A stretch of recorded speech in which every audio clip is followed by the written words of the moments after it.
ये कहानी मैं एक लड़की के पॉइंट ऑफ व्यू से बता रहा हूँ। हाय, मेरा नाम अंकिता है और मैं हमेशा असाधारण चीजों को देखने में और समझने में, मतलब भूत प्रेत आत्मा देख सकती थी। ये पहली बार तब शुरू हुआ था जब मैं 7 साल की थी और तब से अब तक मैं उनसे मिलना कभी नहीं बंद किया। ये मेरा विचित्र अनुभव में से एक था। मैं उस समय 13 साल का था और मेरा माता पिता दोनों देर दोपहर तक बाहर काम पर जाते थे, इसलिए मुझे अक्सर घर पर अकेला ही रहना पड़ता था। और मेरी बड़ी बहन आमतौर पर स्कूल से काफी देर से घर आती थी। एक दिन मैं टीवी देख रही थी और लिविंग रूम में आराम कर रही थी। वो लगभग 3:30 बजे का समय था और अचानक से दरवाजे की घंटी बजी। वो मेरी माँ थी। मैं खुश थी क्योंकि मैं अपने आप से बहुत बोर हो रही थी। मेरी माँ फ्रेश अप हो गई और हमने बहुत देर सारे बातें करते हुए एक साथ दोपहर का भोजन भी किया। बहुत चीजों के बारे में बात करते हुए मुझे राहत महसूस हो रही थी। मैं अब अकेला नहीं थी, हालांकि मुझे घर पर अकेले रहने का बहुत आदत थी।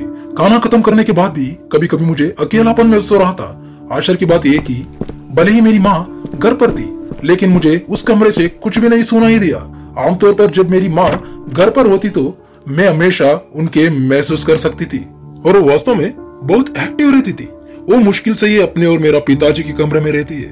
हालांकि ये थोड़ा अजीब था। मैंने जल्दी घर का साफ सफाई कर दिया क्योंकि मुझे लगा कि शायद वो थकी हुई होगी और एक झपकी ले रही होगी। ऐसा ही कुछ।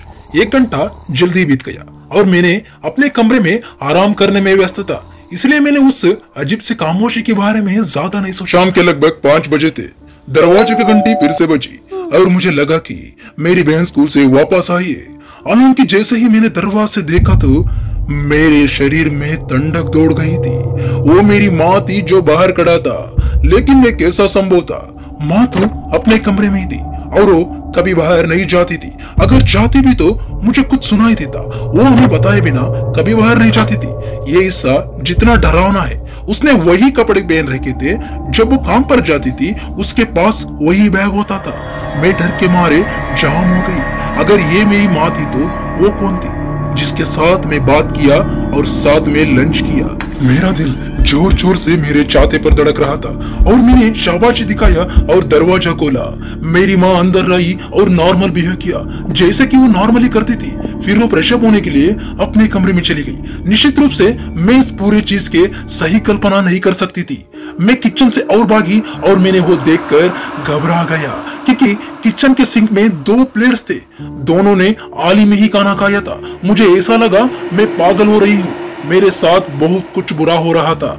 भले ही मैं स्तब्ध था और मुझे पता नहीं चल रहा था मैं कैसा रिएक्ट करूं। मैं जानता था कि मैं कोई सपना नहीं देख रहा था या कोई कल्पना नहीं कर रहा था और मैं कल्पना और हकीकत के बीच के फर्क बहुत अच्छी तरह जानता था। मैं इस अनुभव से घबरा गया, लेकिन थोड़ी देर के बाद मैं शांत हो गया। मुझे इस पर आश्चर्य है, मैं वास्तव में जिनके साथ बात किया और दोपहर का भोजन किया वो कौन था और मुझसे वो क्या चाहते थे। मैं अब 18 साल का हूँ। ये विचित्र और असाधारण घटना अभी भी मेरे साथ चल रहा है, लेकिन अब तक मैं उनका आदी हो गया हूँ। हालांकि ये अभी भी मुझे कभी कभी डराते रहते हैं।